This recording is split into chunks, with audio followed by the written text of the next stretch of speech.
Addiction is that dependency on a substance or an activity, an unstoppable craving. I need to have it. I can't do without it. It's like a compulsion, a weakness, a fixation, an enslavement to something. And of course, there are many kinds of addictions. We can be addicted to food or to shopping, pornography, drugs, alcohol, gambling, internet. There's a whole range of addictions. Often people say, Jim, it's like I can't get out of it. I feel boxed in, and I have sleepless nights, and I feel a failure because I can't overcome it. There's no victory in sight. And I'm angry with myself because I'm not free yet. And such is the frustration and the utter struggle that people have when they are addicted to something that holds them like a vice grip. It's like a huge mountain which is unable to be climbed. And people with addictions need not so much judgment, but hope. What are the causes of addiction? Well, there are many. Sometimes people with very low self-esteem have to get something to prop themselves up. They think they're rubbish. They're useless. So they turn to a substance or an activity which comes over their lives and dictates their lives. There can be genetic factors. For example, if you are brought up in a family where many people have addictions, it seems to be come on you from the other members of the family. Could be peer pressure. You've got to sample it, do it, experiment with it. And all kinds of pressure can come on our minds to give way. What is important in terms of addiction is this: to get to the root of the problem. Not the symptom, but the root.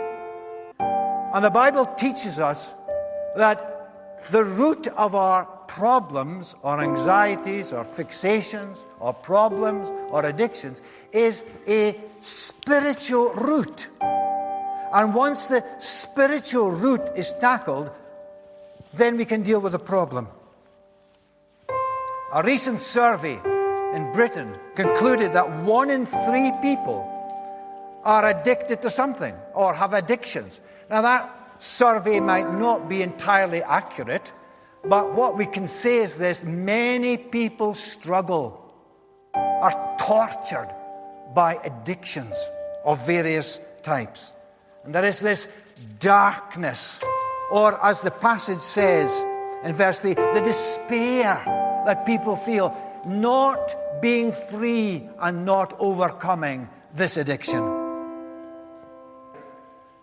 What does the Bible say about freedom from darkness? Well, look at verse 1. He has sent me to bind up the brokenhearted, to proclaim freedom for the captives, and release from darkness for the prisoners. These words are very special. Freedom for the captives and release from darkness for the prisoners. Now, in the Bible, there's something called the divine exchange. And I'll explain it to you very simply. When Jesus Christ died on the cross and rose again, he rendered sin ineffective. He defeated sin and the power of sin and the power of death and the power of despair. That is called the truth of the gospel. And the Bible teaches us that it's the truth or the knowledge of the truth or the application of the truth that sets us free. The fact of the matter is, Jesus has done the work for us. He has broken or cancelled the power of all sin and addictions on the cross by virtue of his death and resurrection. But the other side of the equation is this. That's the truth. That's the fantastic truth. That's what we hold on to. But there's the application of it. There is the belief of it. There is the trust in it.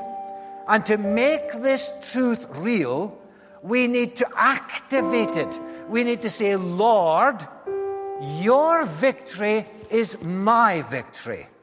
I cannot overcome it in my own strength. There are societies and people and groups in the world today who are very helpful to people with addictions. Absolutely. And be sensible and receive help. But the real issue, above all other issues, is a spiritual issue.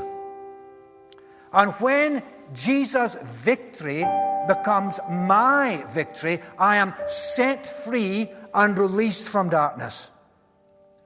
Now, the Bible teaches us, and the gospel message is this, that we can give ourselves to Jesus and our problems and our hang-ups and our addictions. We say, I'll give you that, Lord. That's the deal. I give you those things I can't handle. You give me your spirit, your strength.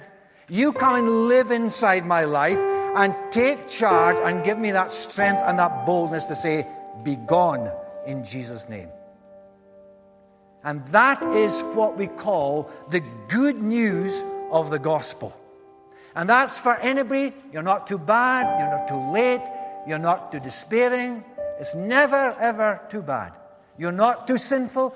Jesus can help us to overcome any problem or difficulty, and will continue to supply all our needs according to his riches in glory.